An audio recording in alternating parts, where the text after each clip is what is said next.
Hi, this is JP Morgan. Today on the Slanted Lens, we're going to take a look at the Z9 and the R5C.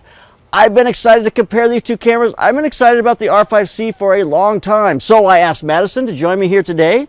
She's going to help us do some images and some video and take a look at these two cameras comparing to one another. I absolutely love the way the Z9 is set up to be able to record RAW, because it not only records a RAW file, but it also gives you a more compressed file, same name, same number, that's right there with it, so you can look at those, preview those, and give you an idea of exactly what you've got without having to delve into DaVinci or some other program to figure out exactly what your files look like. When it comes to the R5C, everyone was upset about overheating with the R5, and it did overheat. Everyone knew it did, and Canon knew they had to fix it. So we got this big fan on the back of the camera. That big fan has now made it so, does the camera overheat? No, the camera never overheats now. Literally, never overheats. Okay, so let's get started. Let's look at dynamic range. Let's look at an image quality, both in video and in stills.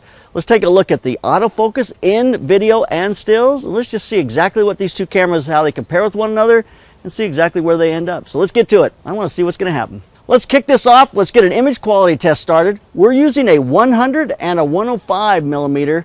It's an RF lens and a Z lens. So these are great lenses, 2.8 lenses, super sharp, longer. They also do macro, but we're not going to play with that too much today. But that's going to be our basis for comparing these two cameras. But let's get an image quality test started right now. Let's go. Here they are. We have the Canon up. We have the Nikon up. They are both tack sharp. They're on sharp lenses. You got sharp. I mean, they're just beautifully sharp images. Canon is a little bit warm-ish. Could be corrected if we had corrected these, which we did not. We did not put a Spyder checker in there and correct these. These two would be identical as far as color goes. If I had to look at these two pictures as they are right now, I would say the Nikon has a nicer color palette here. But I know that that's just a simple color adjustment, and I think the Canon is going to be very similar. I think they both have beautiful, beautiful images, beautiful, beautiful color science. I could shoot and be super happy on either one of these cameras. There's no question about it. There you have it. Image quality test. Tell me which one you like, which one's better. Let's compare the dynamic range of these two cameras. We're going to give a correct exposure, then we're going to overexpose them by 3 stops, 1 stop at a time, then underexpose them by 4 stops, 1 stop at a time, and see if we can bring all that information back in camera raw, and it'll show us exactly which of these cameras has a better dynamic range and where that range is set on the scale. So let's get the images and take a look at them. If I look at these first two images, they hold a lot of detail here. It feels as though the Canon is holding a little more detail back in the background, but sometimes I look at on the one side and it feels like I see it better on the Nikon, but it feels like the Canon's maybe holding just a little more detail, but if it is, it's not more than a quarter of a stop. If I look at -1, now we are underexposing. The sensor likes that because it's giving us more detail and we're not overexposing our highlights. Even though we're underexposing, the Nikon just seems a little bright in the background. When we go to 2 stops, there's a white spot in the middle here, which is fooling me a little bit, and I just think that that's where the camera view was. It gave us a white spot that we didn't have with the Canon. But I do feel like there's a little more detail in that background, in those really heavy highlights in the background. If we go to -3, starting to get a little bit of transition kind of grain in the shadows to the highlights. I mean, they're still looking pretty good at -3. If we go to -4, see that shadow noise there is really starting to show it way more in the Nikon than in the Canon. We just see a lot of digital noise in her face. In the background, we see a lot of detail on both these cameras. We've really underexposed them, which means we have given it plenty of range, but we're seeing a lot of digital noise. The grain is building on the Nikon more than the Canon. So if we go at +1, this is always interesting. Now we're going the direction the sensor hates. We are losing a lot of detail in the background on the Nikon. Canon's starting to lose detail. We go to +2. We're already starting to see the noise starts to build just a little bit on her face. The color is starting to shift. Her skin's starting to look a little bit pasty in both these cameras. Not looking real good. Our colors are still looking pretty crisp on that Spyder checker, but we are really we're starting to blow out. You see the background back there having less detail in the background. When we go to +3, they both look very bad, but it seems like the Nikon is holding the color just a little better. If we look at the red, and we look at the red on the Nikon, it's a little more crisp and red. The colors are more crisp. We're losing detail in the colors. These cameras are head-to-head. They really are. It would be hard for me to say from what we just looked at which one of these has a better dynamic range. We're really talking or splitting hairs. But what do you think? Leave us a comment. Let me know what you think there between these two cameras. All right, there's a look at the dynamic range test in stills. So I'm going to check the autofocus in both the stills mode with both these cameras and then in the video mode. I want to see in video mode how well it tracks as the person comes up to the camera, turns around, and walks away. I think it's really important to see that. Just see exactly what we get. Then I also want to see it in stills as we shoot rapidly as she walks towards us and back. And this is fairly tight, stay in a tight shot to her, so it should be really good with both these cameras. But let's just see what we got. When we set this thing up, I wanted to be inside where we have the light changes and the person walks towards us, and so the light does change, becomes a little more lower light, a little more direct, contrasting light. And so if I look at the Nikon, it is sharp all the way through. We lose a few of them here and there, but for the most part, it's sharp pretty much all the way through. The Canon struggled in this situation. We lost a lot of them. Some are in focus, some are close, but we just didn't gain as many of them. It also, when you turned around and she walked away, we lost a lot of images. We're shooting at 500th of a second, so it's not image blur. It's a matter of, it's eye tracking. We're on the person, and it just seemed like the Canon was struggling just a little bit to keep up. So there's those two. Take a look at them. I'm not so sure how conclusive this is because generally speaking, Canon autofocus is pretty spot on. All right, let's look at autofocus in video mode. Both of these cameras were really good on picking her up when she stood a ways away from me. As she walked towards me, they both struggled in the middle in that transition. And as she got closer, they both kind of caught up with her. When she turned around, we lost the focus. Kind of picked up on the back of her head. Then when she turned around, it picked it up again. They're very similar. So you can show those two. Just take a look at it. See which one you think is holding it better. They were shot at the same time. She's walking towards the camera. She's looking right straight between the two cameras. So just see what you think on which one of those holds the focus the best. I think they're pretty darn similar. It's pretty hard to tell. I thought it'd be fun to do a low light video autofocus test, and so I put them in a really dark hallway. I have a little bit of light contrast at the beginning to try to pick up the focus so that they can stay, at least hit the focus in the beginning. That low light autofocus was a struggle for both these cameras and certainly for the Canon. Let's take a look at the image stabilization in the Z9, just see what it looks like with it on and off. And then let's look at the digital stabilization here in the R5C and just see what that looks like with it on and off.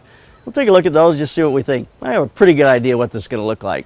So let's first look at the Nikon's IBIS, and here are the two side by side, two clips, one with and without it on, and you can definitely see the difference. Even though I'm moving a little bit, it is a much more fluid look with the IBIS. It really smooths out the move. Of course, I'm on a 100mm lens. You would not see this as drastically if you're back to a 50 or a 35 or 24. Obviously, as you get wider, but on that 100mm, you really see the difference when you're using the IBIS and when you're not. Now let's take a look here at the Canon with the electronic stabilization versus no electronic stabilization. And you know what? It's not as good. There's no doubt about it. It does have a slight crop, so we're cropping in, and it just is not quite the same. I want to look at these two together. So here's the Canon stabilized, internal stabilization next to the Nikon IBIS. And boy, you can see the difference there. You can see how that IBIS is really a more superior method to stabilize the camera. But you decide for yourself exactly which of those works better for you. You definitely wouldn't want to be on something long on a telephoto. But there's a look at the stabilization with these two cameras and a great look at kind of the image quality of the video. Let's take a look at the ISO capabilities of these two cameras, both in video and in stills. And when I see that on the computer, we can comment on exactly what's happening there. There's some native ISO issues here we'll talk about, but let's take a look at our stuff. In still mode, I have here starting at 800 ISO, and this is the point where it starts to break for me. I don't like using it this high. I kind of wish we had done one at 400 ISO to look at that. If you look here at 800 ISO, I'm already starting to get some grain. I see it in the background. I start to see it in the shadow transitions on her face. I'm not getting a lot of that kind of shadow transition area. You can see the grain build, color starts to build when you transition from the shadows to the highlights. I would use them and be acceptable. If you kind of come up here to 1600, I'm starting to feel like on the Nikon especially, we're having problems here. I'm starting to see digital noise in her skin. I am not seeing that as prevalent on the Canon, but the Nikon, the digital noise is definitely there at 1600. When we go to 3200, we're really seeing it on the Nikon. I'm surprised at how quickly you see a lot of color noise. We see more grain with the Canon, but the color's holding pretty good. It's not really falling apart as much. Then we go to 6400, and of course everything in the world falls apart at 6400. I'm surprised at how quickly this Nikon has, well, not how quickly, but just how broken up it is. I'm really surprised how good the Canon is looking at this rate, at this speed, at 6400 ISO. If we go to 12,800, we are really seeing major grain. Everything's falling apart on the Nikon. I could live with this. Looking here now, if we go to 25,600, there's just major grain. My oh my. The Canon, the color stayed pretty clean. I'm not getting all this color kind of artifacts that we're getting with the Nikon, but by 25,600, the Nikon is just, it's obliterated. It's just really interesting looking. All right, so there's a look at the ISO comparison. Let's take a quick look at a piece of video shot at 1600 ISO. When I look at 8K video with these two and I compare it with one another, I mean, I'm looking at the Canon, I'm looking at the Nikon. It's fascinating to me because this is pretty clean from both these cameras at 1600. I feel like it's cleaner in video mode than it certainly was in stills mode. So I'm looking at 3200 ISO, and both these cameras, the ISO performance is really very good. So there's those two clips next to each other. The color is off, obviously, on these two. The Nikon's a little off from the Canon, and I think that's more camera settings than it was anything. But look at the ISO, the way it plays. Now look at 6400. And I feel like we're seeing a lot of artifacts going on now. It's a little more dancey in the shadow areas. But the Canon feels pretty clean to me. I think the Canon's pretty impressive when it comes to the ISO here. Anyway, take a look at that, see what you think, and there's the video ISO up to 6400. All right, let's talk about the ergonomics of these two cameras because they are very different. The Nikon is built on that larger battery platform. It's big, it's heavy, but it gives you a great battery with huge battery life, and that I found very, very, very useful. I mean, we did not kill a battery in the whole day that we shot, whereas on the Canon, we went through 5 or 6 batteries for the day we shot. If you're doing still photography only, I don't think it's a problem. I think it's going to be just like any other still camera. I think it's going to run just fine.